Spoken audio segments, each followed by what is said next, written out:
जकिया परवीन खान आपसी से रहेगा, वरिष्ठ पत्रकार हैं। देखिए अब हम बात उनकी भी कर लेते हैं। प्रशांत किशोर और चिराग पासवान पहले से एक दूसरे पर सीधा हमला बोलने से बचते रहे।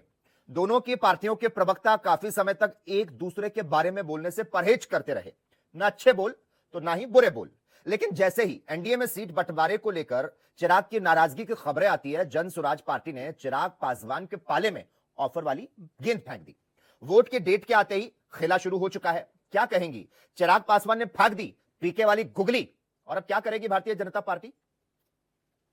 देखिए, जहां तक बात है, उन्होंने एक चांस लिया है, लेकिन अभी प्रशांत किशोर को इसमें सफलता मिलेगी नहीं, क्योंकि जो स्टडी है, जो बिहार की राजनीति में चिराग पासवान का अपना एक रोल है, पासवान समाज के पूरा वो नेतृत्व करते हैं और एक अच्छी पकड़ है उनकी, उसे एनडीए इस टाइम में इतनी आसानी से अपने हाथ से जाने नहीं देगा। अगर वो कोशिश करेंगे तो हो सकता है कि वो 2-3 सीट्स में और अपनी एक मिनिस्ट्री के में जो जीतने के बाद मिनिस्ट्री में अपना एक अच्छा पकड़ बनाना, उसकी भले ही वो डिमांड रख सकते हैं, लेकिन छोड़ के जाना और अभी प्रशांत किशोर को हाथ थाम लेना, ये कार्य अभी बिहार के राजनीति में दिख नहीं रहा है एनडीए को लेके। रही बात इधर, अगर हम बात करें कांग्रेस और महागठबंधन सब की, तो सीट में जहां तक चीजें हैं कि 50, 56, 57 इससे ज्यादा सीट कांग्रेस को नहीं मिलेगी। जो डिस्कशन में और सारी जगह की अपनी मापदल आ रही है, वो सारी चीजों को देखते हुए कि मैक्सिमम ये सीट्स जाएंगी। और एक जो नुकसान इन लोगों ने किया है, जो थोड़ा सा नुकसान करेगा, वो एआईएम की एक बहुत बड़ी कोशिश रही थी कि वो इंडिया गठबंधन में उनको शामिल किया जाए, जो नहीं हुआ, क्योंकि वो 4-5 सीट पे अच्छी बहुमत हासिल करते हैं और डेफिनेटली वो एक नुकसान का बाइस रहेगा महागठबंधन का। वो अपना इंडिपेंडेंटली फिर क्राउड को कलेक्शन करके तोड़ने की और तोड़ के वहां पे जीत हासिल करने की कोशिश में सफलता पा सकते हैं। रही बात प्रशांत किशोर की, तो प्रशांत किशोर की देखो, जो अपनी जो सिस्टम है, वो सिस्टम बीजेपी को, एनडीए को एक सेकंड लाइनर सपोर्ट सिस्टम जिस तरह से एआईएम होती है, उसी तरह से मिलेगी। उसमें फिर इंडिया गठबंधन ही का नुकसान है, एनडीए का उतना नुकसान नहीं है। क्योंकि ठीक है, आता हूं आपके पास। खुलकर बोल रहे कि नीतीश कुमार और पीएम मोदी के नाम पर चुनाव लड़ेंगे। राज्य में सीएम नीतीश कुमार और केंद्र में पीएम मोदी के नाम पर वोट मांगेंगे। नीतीश कुमार को वर्तमान चेहरे के रूप में पेश किया जा रहा। वहीं विपक्ष, खासकर तेजस्वी यादव, लगातार बोल रहे एनडीए चुनाव के बाद चाचा को सीएम बनने नहीं देंगे। क्या कहेंगी आप? जो मेरी सवाल आपसे नहीं है, तो तब बात होगा, सुन भी लिया करिए। सीएम फेस का प्रचार आपका बंद कर दीजिए, सवाल आपसे नहीं किया जा रहा है। जकिया परवीन जी, रखिए अपनी बात को।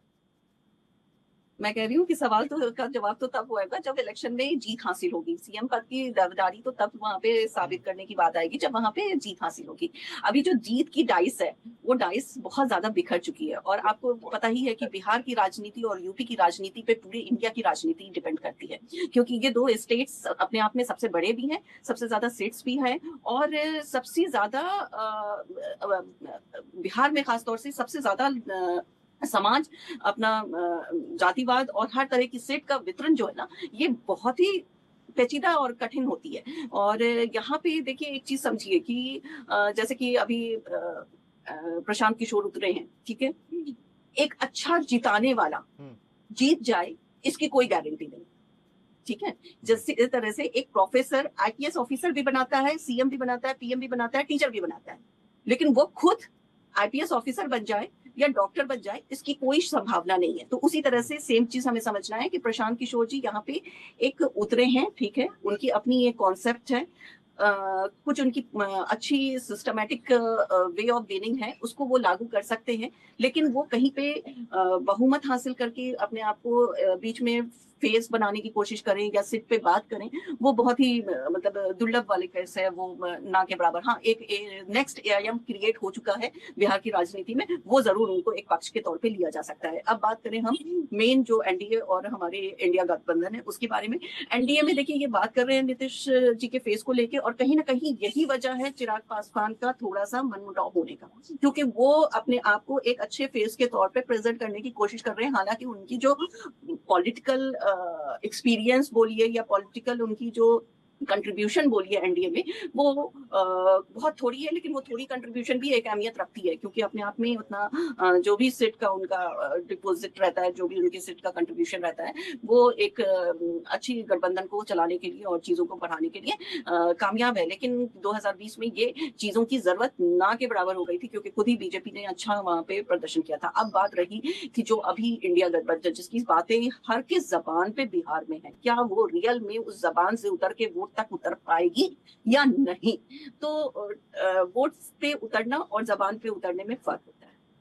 फर्क इसलिए होता है क्योंकि वोट पे उतरने, जबान पे उतरने एक जुलूस होती है, जुलूस में आप हर तरह के लोग जो वहां पे यार ऐसे भी काफी ज्यादा युवाएं अब ये मतलब अपने आप को काफी ज्यादा इनसिक्योर फील करते हैं, क्योंकि जहां पढ़ाई आपको देख लीजिए वहां पे 3 साल की 4 साल की पढ़ाई 5 साल 6 साल 7 साल में हो रही है। उसी तरह से हर एक चीज, नौकरी है ही नहीं, मैग्रेंट्स ज्यादातर बाहर जाके लेबर काम कर रहे हैं, लेबर जो है वो वापस आके इलेक्शन में पार्टिसिपेट नहीं कर सकते। तो जो भी यहाँ पे अभी दारोमदार चल रही है, वो टू बी वेरी ऑनेस्ट औरत, जो बूढ़े मतलब 40 के ऊपर के लोग, या तो फिर आपके नौजवान, जो वर्कर सोसाइटी है, लेबर सोसाइटी है, वो पार्टिसिपेट बहुत कम करती है। और जो हाई एंड है वो तो मतलब दिल्ली में या कोई और प्रदेश में अगर कुछ एचएनआई निकल के वोट बैंक तक जाते भी हैं 5-6-10%, तो बिहार की सोच ये है कि भाई हम तो राजा हैं, हम कहीं नहीं जाएंगे, हम धूप में खड़े नहीं होंगे। तो वो वोट बैंक ऐसे भी किसी के पास आती नहीं है। और जो बीजेपी की वोट बैंक है